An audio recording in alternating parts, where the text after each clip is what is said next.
По двегодишното комплетирање на изградбата на новата социјална зграда во Кочани, Министерството за транспорт и врски го објави огласот за распределба на 43 стана наменети за граѓаните од ранливите категории.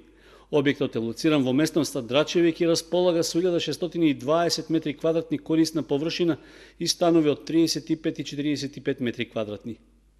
На огласот што го објави Министерството можат да се пријават 7 категории социјално ранливи категории граѓани, и тоа деца без родители или родителска грижа, лица над 18 години кои до својата 18-та година биле згрижени во институции и други облици за згрижување на деца без родители, корисници на социјална или постојана парична помош, лица погодени од елементарни природни непогоди без разлика на правниот статус на нивните постојни живеалишта,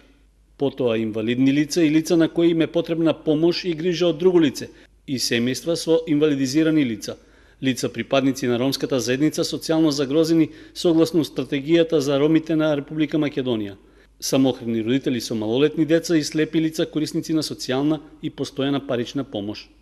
Потребната документација лицата ќе можат да ја поднесуваат во Центарот за социјална работа во Кочани најдоцна до 6 август.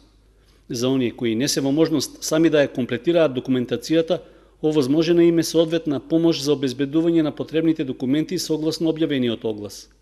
Подносителот на барањето за добивање социјален стан може да поднесе документација и да аплицира само за една од 7 категории. Предност при добивањето стан ќе имаат децата без родители или родителска грижа, лица над 18 години кои до својата 18-та година биле згрижени во институции и други облици за згрижување.